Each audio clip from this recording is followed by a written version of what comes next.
Welcome दोस्तों। Magnet एवं electromagnet के इस टॉपिक में हम देखेंगे फ्लेमिंग लेफ्ट हैंड रूल्स। तो फ्लेमिंग का वाम हस्त नियम हम इसमें देखेंगे और इस नियम के अनुसार इसमें डेफिनेशन है, चुंबकीय क्षेत्र में चालक पर लगने वाले जो बल की दिशा होती है वो बाएं हाथ के नियम के द्वारा दिया जाता है। तो ये जो लेफ्ट हैंड रूल है ये मोटर के लिए अप्लाई होता है। किसके लिए होता है? मोटर के लिए अप्लाई किया जाता है। और राइट हैंड रूल ये जनरेटर के लिए अप्लाई होता है। तो लेफ्ट हैंड रूल हम हमेशा मोटर के लिए अप्लाई करते हैं। तो इस नियम के अनुसार क्या कहता है, यदि बाएं हाथ का अंगूठा जो है और तर्जनी और मध्यमा, तीन चीज होगी, अंगूठा तर्जनी और मध्यमा, तो एक दूसरे के लंबवत यदि पैरेलल हम फैलाते हैं तो अंगूठा लगने वाले फोर्स को दिखाएगा, मतलब अंगूठा क्या दिखाएगा? फोर्स को दिखाएगा। उसके बाद जो मध्यमा है विद्युत धारा की दिशा को दिखाएगा और आपका जो तर्जनी है वो चुंबकीय क्षेत्र मतलब फ्लक्स की दिशा को दिखाएगा। तो ये तीन चीज को हम देखेंगे। अब आइए हम इसे डायग्राम के द्वारा समझते हैं। इस डायग्राम में हम देखेंगे इस तरीके से हमने लाइन को ड्रॉ कर दिए। तो ये जो अंगूठा है ये क्या बताएगा? Direction of force. क्या बताएगा? डायरेक्शन ऑफ फोर्स को दिखाएगा।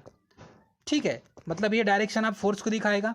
और ये जो है मध्यमा, ठीक है, ये जो मध्यमा है ये डायरेक्शन ऑफ करंट को दिखाएगा। ये जो मध्यमा है ये मध्यमा है। तो मध्यमा किसे कहते हैं? ये है। तो ये डायरेक्शन ऑफ फोर्स को दिखाएगा। और ये जो तर्जनी है ये तर्जनी क्या दिखाएगा? ये दिखाएगा मैग्नेटिक फ्लक्स को। मतलब ये क्या दिखाएगा? मैग्नेटिक फ्लक्स को। फिर से देखते हैं हम, मैं आपको अच्छे से समझाना चाहूँगा। तो यहाँ पर क्या लिखा है? ये है अंगूठा, ये हो गया आपका मध्यमा और बीच वाली हो गई तर्जनी। तो अंगूठा दिखाएगा डायरेक्शन ऑफ फोर्स को, तर्जनी दिखाएगी आपके मैग्नेटिक फ्लक्स को और डायरेक्शन ऑफ करंट दिखाएगा आपका मध्यमा। तो ये तीन चीज को हम जानेंगे। तो इस तरीके से हम फ्लेमिंग का लेफ्ट हैंड रूल को समझ सकते हैं। और इस तरीके से ये जो फ्लेमिंग का लेफ्ट हैंड रूल है ये मोटर इसी रूल पर कार्य करती है। नेक्स्ट देखेंगे हम इसमें फ्लेमिंग का राइट हैंड रूल। तो फ्लेमिंग के राइट हैंड रूल में हम देखेंगे यहाँ पर फ्लेमिंग का राइट हैंड नियम क्या कहता है। ये भी नियम लेफ्ट हैंड रूल के समान ही है, परंतु इसमें क्या होगा, लेफ्ट हैंड रूल में मोटर वर्क करती थी लेकिन राइट हैंड रूल में जनरेटर काम करेगा। तो इसमें फ्लेमिंग का जो राइट हैंड रूल है दायां हस्त नियम, ये इस प्रिंसिपल पर जनरेटर वर्क करता है। तो यहाँ पर देखेंगे इस नियम के अनुसार क्या है, हम किसी भी चुंबकीय क्षेत्र में जब किसी गतिमान चालक में क्या है विद्युत वाहक जो पैदा होती है उसकी दिशा हमको यदि ज्ञात करना है, तो कोई भी मैग्नेटिक फील्ड एरिया होगा वहाँ पर यदि कंडक्टर जब होगा उसमें, तो उसमें जब ईएमएफ प्रोड्यूस होगा तो वो हमेशा ये फ्लेमिंग का राइट हैंड रूल के कारण ही पैदा होता है। तो इस नियम में क्या दिया है फ्लेमिंग ने, ये देखेंगे हम। तो महान साइंटिस्ट थे फ्लेमिंग, और फ्लेमिंग ने क्या किया, जब प्रथम दो उंगलियों और अंगूठों को परस्पर जब 90 डिग्री पर उन्हें फैलाया तो उन्होंने बताया कि जो अंगूठा है वो चालक के गति की दिशा को शो करता है और पहली उंगली जो है वो चुंबकीय क्षेत्र की दिशा को शो करता है। और जो बीच की उंगली होती है वो, जिसे हम बीच की उंगली को तर्जनी कहते हैं, और ये चालक में प्रेरित विद्युत वाहक बल की दिशा को शो करता है। तो इस तरीके से हम इसको हम डायग्राम में समझेंगे। इस डायग्राम के द्वारा हम समझेंगे, जैसे हमने लेफ्ट हैंड को समझा था वैसे ही राइट हैंड को भी समझेंगे हम। तो ये हो गया आपका अंगूठा, ठीक है, ये हो गया आपका तर्जनी और नीचे वाला हो गया आपका मध्यमा। मध्यमा मतलब बीच की उंगली होती है, ठीक है। तो यहाँ पर कैसे समझेंगे हम, ये जो अंगूठा है ये डायरेक्शन ऑफ फोर्स दिखाता है, जैसे कि हम लेफ्ट हैंड रूल में भी देख चुके हैं। तो ये डायरेक्शन ऑफ फोर्स को दिखाता है अंगूठा, इसमें भी डायरेक्शन ऑफ फोर्स ही दिखाएगा अंगूठा। उसके बाद यहाँ पर बीच में जो तर्जनी है ये डायरेक्शन ऑफ मैग्नेटिक फ्लक्स को दिखाता है, फाई को। तो डायरेक्शन ऑफ मैग्नेटिक फ्लक्स को दिखाएगा। उसके बाद बीच जो लास्ट वाला है मध्यमा, ये नीचे वाला जो है ये डायरेक्शन ऑफ करंट को दिखाएगा, ठीक है। तो ये डायरेक्शन ऑफ करंट ये आउटगोइंग करंट होगी क्योंकि जनरेटर के लिए है। और इसके पहले लेफ्ट हैंड में देखे थे जो डायरेक्शन ऑफ करंट वो किसके लिए था? इनकमिंग के लिए, मतलब वहां से इनकमिंग करंट का सप्लाई हो रहा था, एंट्री ले रही थी, इनपुट दे रहे थे हम। क्योंकि मोटर को हमेशा क्या देते हैं हम? मोटर को हम इनपुट देते हैं और जनरेटर से क्या करते हैं हम? आउटपुट लेते हैं।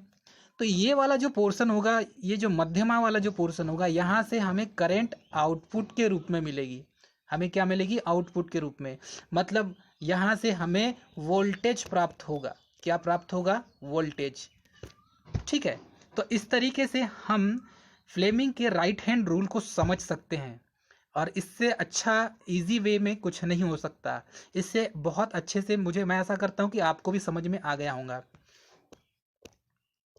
इसके बाद हम देखते हैं नेक्स्ट में है फैराडे, डॉक्टर माइकल फैराडे। तो डॉक्टर माइकल फैराडे जो थे, उन्होंने विद्युत चुंबकीय प्रेरण का नियम दिया। Faraday's law of electromagnetic induction, मतलब इलेक्ट्रोमैग्नेटिक इंडक्शन कैसा होता है, चुंबकीय प्रेरण कैसा होता है। तो डॉक्टर माइकल फैराडे ने सबसे पहले यह नियम दिया, और इन्होंने प्रथम नियम यह था, जब किसी बंद कुंडली में चुंबकीय फ्लक्स में परिवर्तन होता है। कोई ये कॉइल है, ये बंद कॉइल है, और इसमें जब करंट अप्लाई कर रहे हैं हम, और इसके चुंबकीय फ्लक्स में यदि कोई परिवर्तन हो, rate of change of flux create हो, तो उसमें प्रेरित विद्युत वाहक बल उत्पन्न होता है। मतलब इसके फ्लक्स में परिवर्तन होगा, तो यहाँ पर ईएमएफ उत्पन्न होगा। क्या होगा? ईएमएफ उत्पन्न होगा, मतलब विद्युत वाहक बल पैदा होगा। तो ये डॉक्टर माइकल फैराडे ने फर्स्ट लॉ दिया। यदि आपको ये वाली डेफिनेशन यदि याद नहीं होती, तो इससे और एक सरल और इजी डेफिनेशन है। क्या होता है, जब कोई चालक है और चुंबकीय फ्लक्स को यदि काटता है, कोई कंडक्टर है, ये कोई कंडक्टर है, और ये कंडक्टर किसी चुंबकीय फ्लक्स को, ये फ्लक्स को काट रहा है, ये फ्लक्स है, चुंबकीय फ्लक्स को कोई कंडक्टर काट रहा है, ये कंडक्टर है और ये चुंबकीय फ्लक्स को काट रहा है। तो यदि ये फ्लक्स को काटता है, तो इस कंडक्टर में क्या उत्पन्न होगा? ईएमएफ उत्पन्न होगा। इस कंडक्टर में क्या होगा? ईएमएफ उत्पन्न होगा। तो ये प्रथम नियम है डॉक्टर माइकल फैराडे का। उसके बाद ऐसे ही हम सेकंड नियम देखेंगे। सेकंड नियम में क्या कहता है? फैराडे का द्वितीय नियम, और ये द्वितीय नियम में कहता है कि प्रेरित विद्युत वाहक बल का मान चुंबकीय फ्लक्स के परिवर्तन के दर के अनुक्रमानुपाती होती है। मतलब यहाँ पर जो चुंबकीय बल रेखा जो उत्पन्न हुई है, और चुंबकीय बल रेखाओं के कटने के कारण जो विद्युत वाहक बल उत्पन्न हुआ, मतलब ईएमएफ जो उत्पन्न हुआ, ये जो ईएमएफ है, इसका मान चुंबकीय फ्लक्स के परिवर्तन के दर के अनुक्रमानुपाती होता है। मतलब जो flux, rate of change of flux create हुआ है, मैग्नेटिक फ्लक्स क्रिएट हुआ है, वो क्या होगा? अनुपाती होगा, अनुक्रमानुपाती होगा, या दूसरे शब्दों में कह सकते हैं कि समानुपाती होगा। तो इसका जो फार्मूला है, ये फार्मूला बनता है E is proportional to φ2 minus φ1। मतलब दोनों के बीच में जो अंतर हुआ, ये φ2 था और ये φ1 था, तो इन दोनों के बीच में जो अंतर होगा वो माइनस में होगा, अपन जितना समय लगेगा वो डेल टी हो जाएगा, और ये हो जाएगा E। तो इस तरीके से ये फार्मूला बनता है। तो यहाँ पर E जो है वो प्रेरित विद्युत वाहक बल का मान होता है। E क्या है? प्रेरित विद्युत वाहक बल। मतलब कि ये E एक ईएमएफ है या वोल्टेज है जो उत्पन्न हुआ है। उसके बाद जो है φ2 माइनस φ1 क्या है? Rate of change of flux है। मतलब कि चुंबकीय फ्लक्स में परिवर्तन है, rate of change of flux है।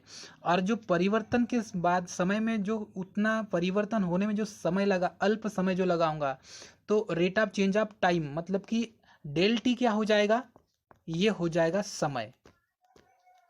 फ्लक्स के मान में जितने समय में परिवर्तन हुआ वो समय है। तो इस तरीके से इसका फार्मूला क्या बनता है? ये जो फार्मूला है, ये फार्मूला बनता है E equal minus n del phi upon del t. ये एक फार्मूला बनता है, और ये जो फार्मूला है, इससे आप ईएमएफ उस कंडक्टर में कितना उत्पन्न हुआ है, ये जो माइनस एन है, ये बैक ईएमएफ को शो करता है। क्या करता है?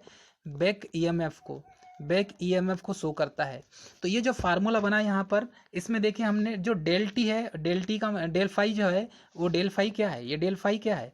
यह φ2 माइनस φ1 में परिवर्तन, मतलब इन दोनों के बीच में जो परिवर्तन हुआ उसको शो करेगा। और एन क्या है? नंबर ऑफ कंडक्टर्स, तो यहाँ पर जो निगेटिव साइन जो प्रदर्शित करता है वो मैंने बताया था आपको इसके पहले कि बैक ईएमएफ का मान है, मतलब कि प्रेरित विद्युत वाहक बल, इसी को बैक ईएमएफ कहा जाता है। तो इसे माइनस से शो किया जाता है बैक ईएमएफ। तो ये माइनस से सदैव क्या कहलाता है, ये जो विद्युत वाहक बल होता है सदैव फ्लक्स परिवर्तन की दर उसका विरोध करता है। तो जिससे उत्पन्न होगी उसी का विरोध करना, यह है लेंज का नियम। ठीक है, तो ये जो माइनस साइन लगा हुआ है, ये माइनस साइन यही लेंज के नियम पर आधारित है।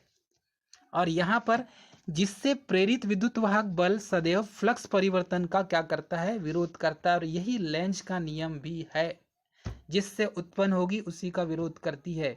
ये ऐसा नेचर होता है एसी का। तो यहाँ पर हमने लेंज का नियम देखा। तो अब लेंज का नियम रियल में क्या कहता है, तो लेंज का नियम पढ़ेंगे सबसे पहले तो हम, क्योंकि लेंज का नियम पढ़ना बहुत जरूरी है। क्योंकि यहाँ पर -n जो शो कर रहा है बैक ईएमएफ जिससे उत्पन्न होती उसी का विरोध करती है। तो लेंज का नियम तो यही हुआ ना, किसी कुंडली में या किसी क्वाइल में, ये क्वाइल है, उसमें प्रेरित, उसमें जो है उत्पन्न विद्युत वाहक बल जो है, इस क्वाइल में क्या हुआ, फ्लक्स क्रिएट हुआ, मतलब उससे क्या होगा, ईएमएफ उत्पन्न होगा। तो ये जो ईएमएफ है सदैव उस कारण का विरोध करता है जिससे वो उत्पन्न हुआ है। मतलब ये जिससे उत्पन्न हुआ है, हमने जो सप्लाई दी है, यहाँ से करंट फ्लो हुई, अब इसमें क्या हुआ, फ्लक्स सेटअप हुआ। और फ्लक्स सेटअप होने के कारण इसमें जो ईएमएफ पैदा हुआ, वो ईएमएफ किसका विरोध करेगा, जिससे उत्पन्न हुई है। तो किसी क्वाइल में उत्पन्न प्रेरित विद्युत वाहक बल सदैव उस कारण का विरोध करता है जिससे वह उत्पन्न होता है। तो यही लेंज का नियम है। और इसका जो फार्मूला बनता है वो बनता है E = -n d∅/dt। और हमने देखा था जो डेल फाई है, ये डेल फाई क्या है, φ2 - φ1 होता है ये। ठीक है, और डेल टी क्या है, लगा हुआ समय, ये क्या है, समय है। तो इस तरीके से हम समझेंगे। और इसका फार्मूला क्या बनेगा, E = -n del∅/del t। तो इस नियम का प्रयोग क्या होता है, प्रेरित विद्युत वाहक बल की दिशा ज्ञात करने के लिए करते हैं। तो लेंज के नियम से हम क्या ज्ञात करते हैं, विद्युत वाहक बल की दिशा। ये पॉइंट टू बी नोटेड, आपको शॉर्ट नोट बनाना बहुत जरूरी है, क्योंकि इन चीजों को नोट डाउन करना बहुत जरूरी है। आगे देखेंगे, अब देखेंगे हम कि रिलक्टेंस क्या होता है। और इसका हिंदी नाम थोड़ा सा अटपटा है, बहुत सारे बच्चे भूल जाते हैं कि प्रतिष्ठम्भ प्रतिष्ठम्भ लिखा रहता है तो उसे क्या कहते हैं, तो प्रतिष्ठम्भ को हम रिलक्टेंस कहते हैं। ठीक है, तो ये जो रिलक्टेंस होता है, तो मैं आपको बहुत ईजी वे में समझाना चाहूँगा। जैसे इलेक्ट्रिकल सर्किट में क्या होता है, रजिस्टेंस होता है कि नहीं, रेजिस्टेंस होता है ना इलेक्ट्रिकल सर्किट में। वैसे ही मैग्नेटिक सर्किट में भी, मैग्नेटिक सर्किट में क्या होता है, रिलक्टेंस होता है। अब मैं ये जानना चाहूंगा आपसे कि जो इलेक्ट्रिकल सर्किट में रेजिस्टेंस क्या होता है, वो क्या काम करता है, वो सर्किट में बाधा उत्पन्न करता है। जब ये इलेक्ट्रिकल सर्किट में बाधा उत्पन्न करता है रेजिस्टेंस, तो मैग्नेटिक सर्किट में रिलक्टेंस भी क्या करेगा, ये भी बाधा उत्पन्न करेगा। क्या करेगा, मैग्नेटिक सर्किट में बाधा उत्पन्न करेगा। बस यही रिलक्टेंस कहलाता है। इजी वे में आपको मैं आशा करता हूं कि समझ में आ गया होगा। तो इसकी जो यूनिट है वो SI मात्रक क्या होता है, एम्पियर टर्न पर वेबर, मतलब 80 पर वेबर। इस तरीके से भी कहीं ना कहीं लिखा मिलेगा आपको, या ऐसा लिखा नहीं होगा तो फिर ये जो लिखा हुआ है SI मात्रक एम्पियर टर्न अपान वेबर भी लिखा रहेगा। या फिर ऐसा नहीं लिखा रहेगा तो हेनरी इनवर्स लिखा रहेगा, ऐसा H पर -1 की पावर होगी। तो ये हेनरी इनवर्स भी इसकी यूनिट है। ठीक है, इसके बाद हम देखते हैं इसका जो फार्मूला बनता है, तो ये फार्मूला बनता है RM = FM/φ। तो यहाँ पर FM RM ये क्या है, इसे हम जानेंगे। तो रिलक्टेंस हमेशा निकालने के लिए किसी भी सर्किट का, मैग्नेटिक सर्किट का ध्यान रहे, इलेक्ट्रिकल सर्किट का नहीं, किसी भी मैग्नेटिक सर्किट का यदि हमें रिलक्टेंस निकालना है तो हम क्या करेंगे, RM = FM/φ इस फार्मूले से निकालेंगे। और इस फार्मूले का यूज करके हम रिलक्टेंस ज्ञात कर सकते हैं। तो यहाँ पर FM क्या है, एक MMF है, मतलब कि ये होता है MMF बराबर होता है मैग्नेटो मोटिव फोर्स। क्या हो जाएगा, मैग्नेटो मोटिव फोर्स। और मैग्नेटिक मोटिव फोर्स क्या होता है, ये मैग्नेटिक सर्किट में उत्पन्न होता है। ठीक है, तो उसके बाद क्या हो जाएगा, फ्लक्स क्या हो जाएगा, चुंबकीय फ्लक्स। फ्लक्स किसको शो करता है, चुंबकीय फ्लक्स को। तो इस तरीके से इस फार्मूले से हम रिलक्टेंस किसी भी मैग्नेटिक सर्किट का निकाल सकते हैं। नेक्स्ट देखते हैं हम चुंबकशीलता। और चुंबकशीलता को क्या बोलते हैं, परमिएबिलिटी इंग्लिश में। ये जो हिंदी वर्ड है और इंग्लिश वर्ड, ये दोनों में बहुत डाउट आता है। बहुत सारे स्टूडेंट कभी परमिएबिलिटी उनको याद नहीं रहता, और एग्ज़ाम में भी हिंदी में लिखा रहता है ऐसा, परमिएबिलिटी परमिएबिलिटी हिंदी में लिखा रहता है। इसीलिए बहुत सारे बच्चे इसमें डाउट हो जाता है, उनको डाउट क्रिएट। तो मैं बताना चाहूँगा जो चुंबकशीलता होता है वही परमेबिलिटी है। तो यहाँ पर हम देखेंगे जो चुंबकीय फ्लक्स घनत्व होता है तथा चुंबकन बल का जो रेशो होता है उसको ही चुंबकशीलता या परमेबिलिटी कहते हैं।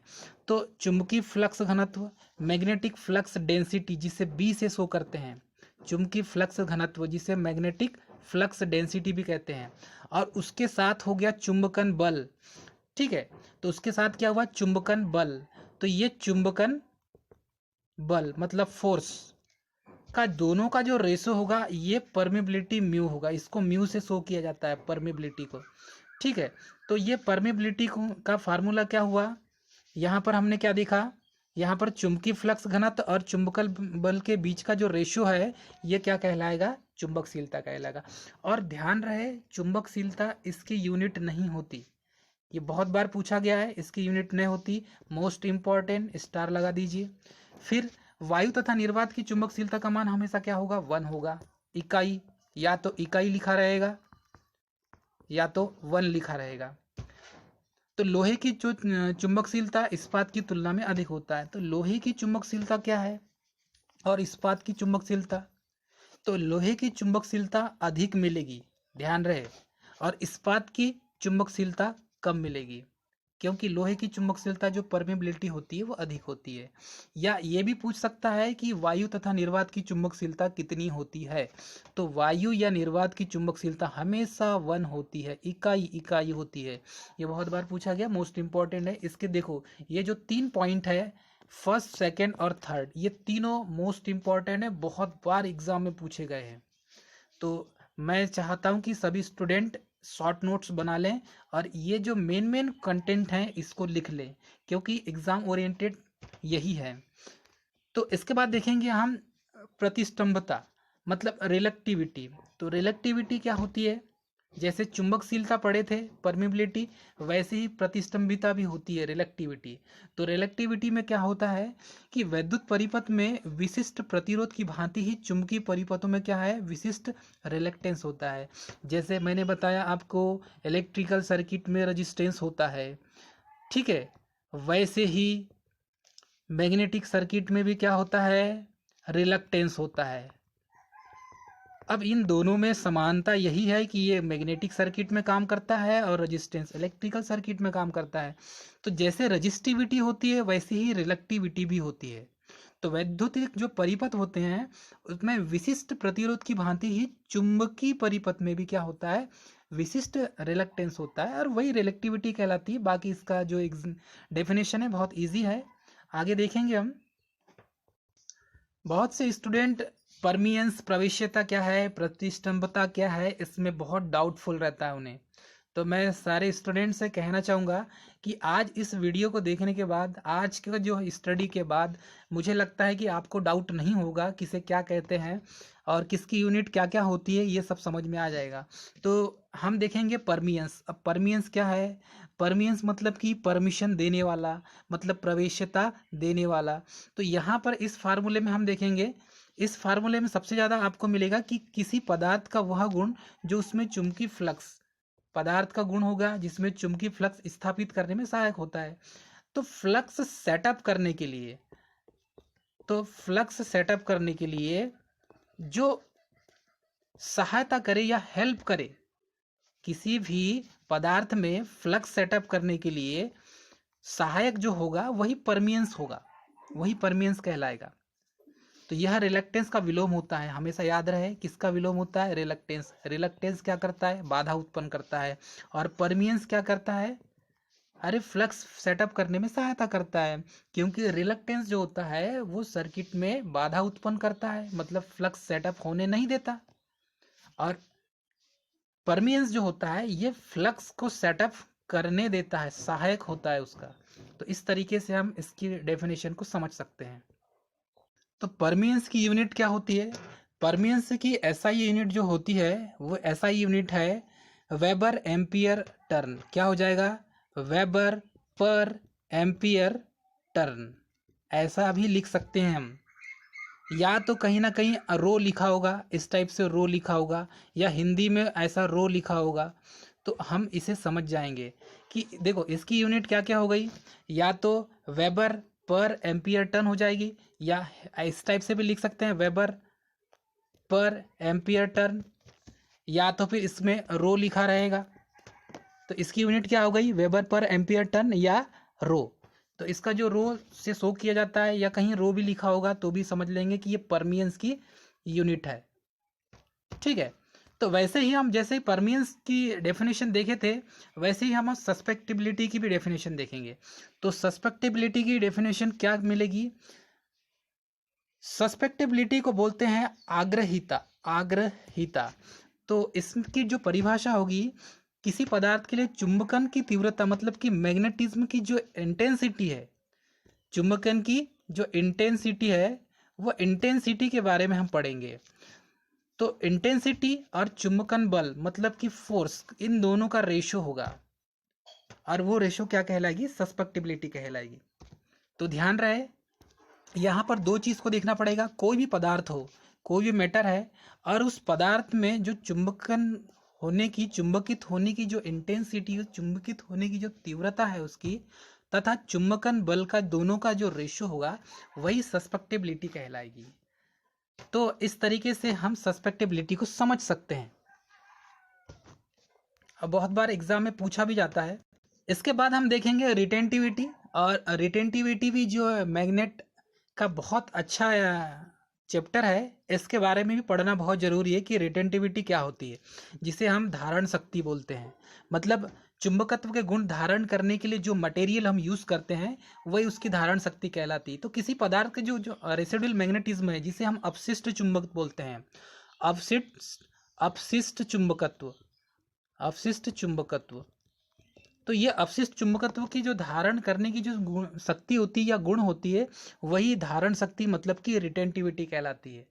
तो रेसिड्यूल मैग्नेटिज्म की जो प्रॉपर्टी जो होती है उत्पन्न करने की या धारण करने की, वही जो प्रॉपर्टी होती है वही रिटेंटिविटी कहलाती है, मतलब धारण शक्ति कहलाती है।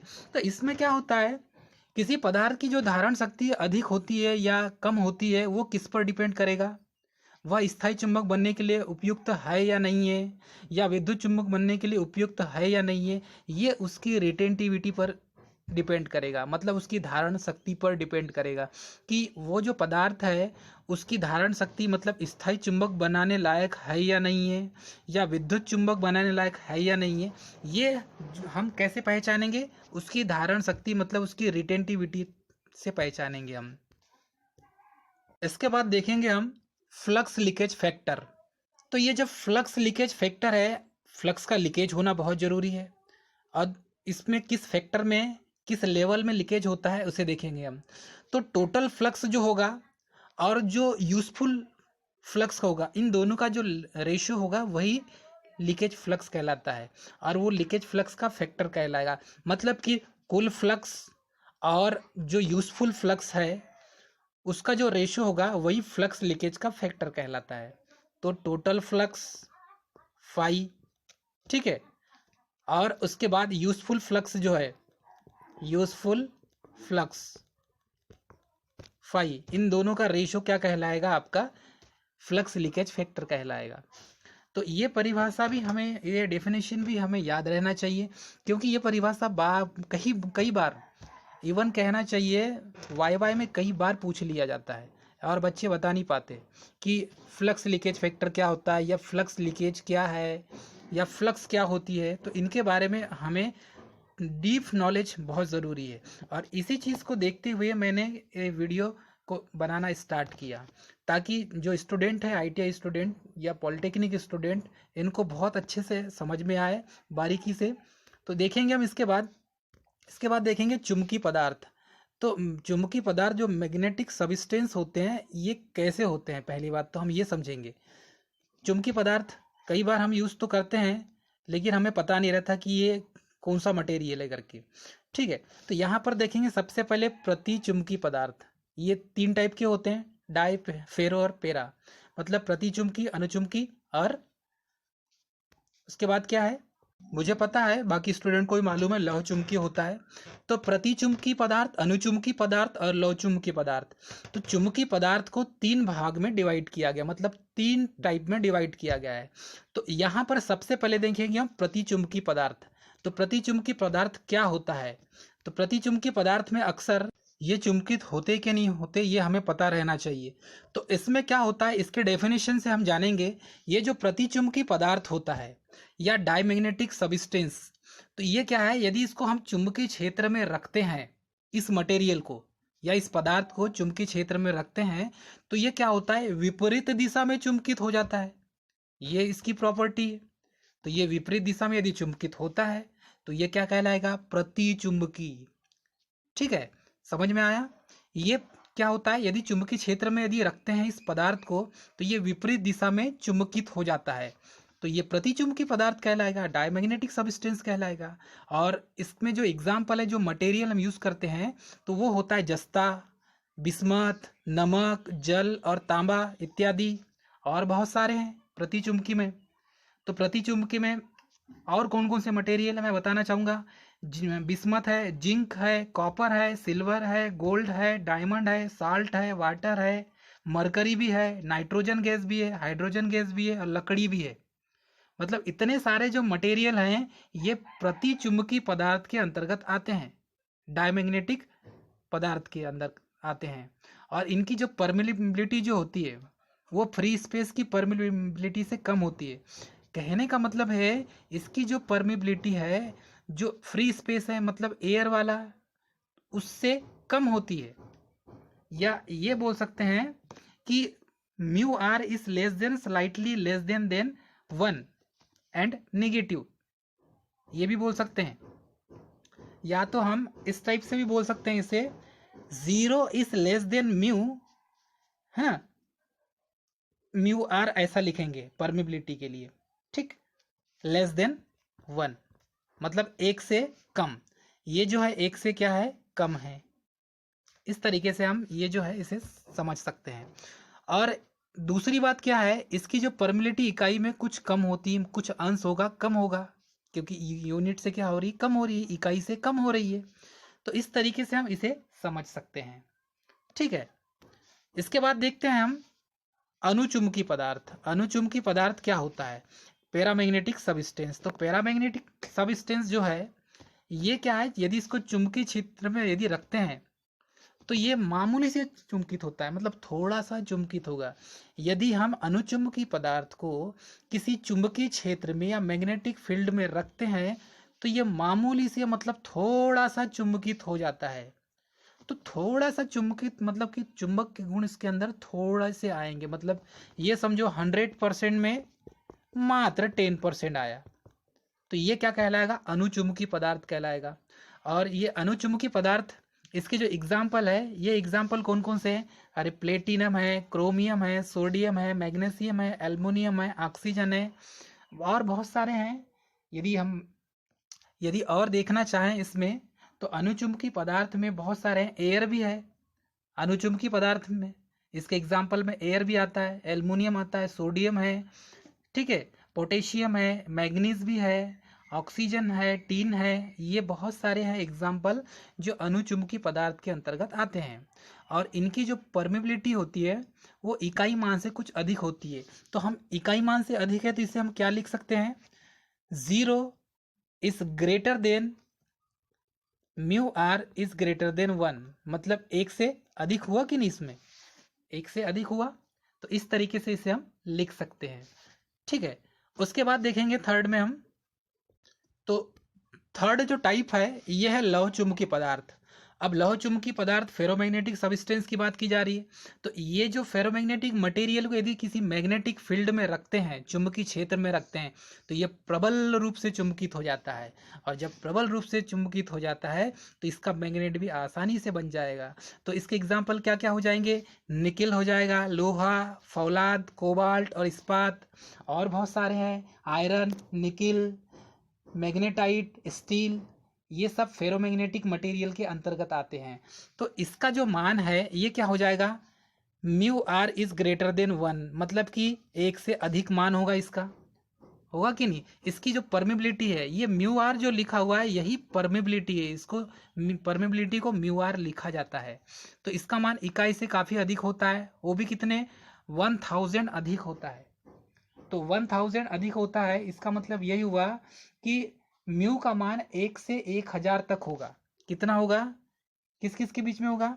या तो म्यू का मान, ये जो म्यू का मान है, म्यू आर का मान, ये जो होगा ये 100 से 1000 के बीच में होगा। 100 से 1000 के बीच में होगा, इसका मतलब ये है। या इसे हम 1 से 1000 के बीच में बोल सकते हैं, या 100 से 1000 के बीच में बोल सकते हैं, मतलब 1 से अधिक हुआ कि नहीं।